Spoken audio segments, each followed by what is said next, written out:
Hey, how you guys doing? My name is Mata, and today I'm going to be talking to you about my experience during the Egyptian Revolution. Sorry I couldn't make it live for you guys, maybe answer some questions, but hopefully we can set up another time we can where we can do that.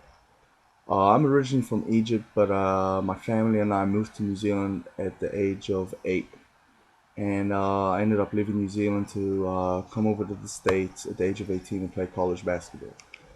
Uh, In about 2010, I ended up going to Egypt to start my professional basketball career. That was my first professional season. I was very excited, and I was having a good time there. It was definitely a new experience for me because when I left Egypt, I never went back to visit. So I was definitely in for a shock, and we can talk about that at another time. But Egypt definitely changed, and it was really eye-opening for me because I hadn't been there for so long. So right before the revolution, my parents warned me, make sure you stock up on food and water because some very serious things are about to, start happening. I didn't listen to them at the time. I was living with one of my teammates who was from New York, and me and him woke up that Friday, and it felt like a dream. I'm talking about machine guns, tanks. Just it felt like you were in World War. I'm sure it wasn't as bad, but it was pretty bad. And then I've never been a part of something like that. You just see things on TV, but to actually be in it, to have people being shot outside your house, and you have tanks, going up and down your street, and you have machine guns going off all night. It's definitely an experience. And we were there for almost a week, and we ended up running out of food and water. I lost about 25 pounds. We were lucky. You can't drink the tap water, but we ended up, boiling it a few times, and we ended up, drinking that after it cooled off. But we had no outside communication with anybody. The landlines worked every now and then, but there was no internet, no cell phones, nothing. And the worst day was, I think, maybe the third day when the president decided to let out all the prisoners to go and cause havoc in the city and scare off the protesters. Now, these guys, they came down my street and they were just, I heard they were just chopping up people with machetes. They were raping the women, and they were just doing some very nasty things. And they destroyed my street. They broke every window, every shop, every car, and it was definitely a scary, scary sight. I mean, I was lucky I was on the 10th floor because at one point, me and my teammate were ready to jump. We were ready to basically kill ourselves if it came to it because I told myself there's no way I'm going to get chopped up. Uh, so when you see death right in front of you, it really changes everything.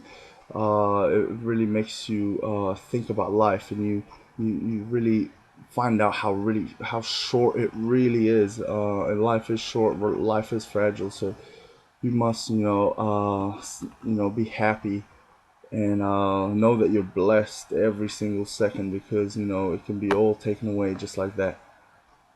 But that was definitely a scary situation, and I was able to talk to my parents every few days and let them know, that I was doing okay. And but it wasn't very good for them because they can hear the machine guns in the background, and it got to a point where I was so used to it. I'd be sleeping and I'd hear machine guns go off, and I'd just turn up the air conditioning, so it kind of dulled out the noise. I was just over it. I said, if it was time for me to go, it's time for me to go. But it was definitely a crazy experience. I've never been a part of something like that. And we were lucky. I think about fifth or sixth day, the embassy came and picked us up in an armored truck. Took us to the airport they sent my teammate out to Greece, and I went over to Germany. I didn't even know where I was going at the time. It was like you get on a bus, you don't know where it's going. It was kind of like that. You got on a plane, you didn't ask questions, you just got out. And from Germany, I was responsible to getting anywhere I wanted, to go home basically.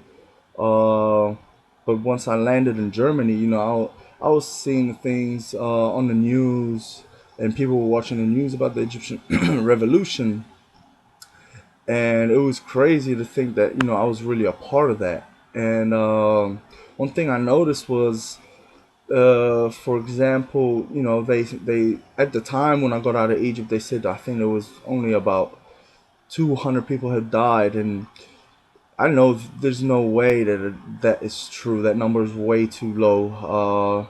I was downtown where the majority of the violence was going on, but even just around my house alone, there was a lot more than 200 people that were killed during that time I was there.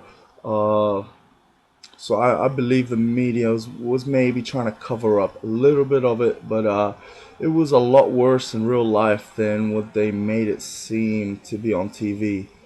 But it was definitely a life-changing experience. It really just shows, how different countries and different cultures, approach things, and something like that would probably never happen in the States. But something like that over there is kind of normal. They're used to going and protesting and kind of trying to get their way. But I honestly, they that's something they needed to do. Even though they went about it the wrong way with the whole revolution, I believe, but it was something they needed to do.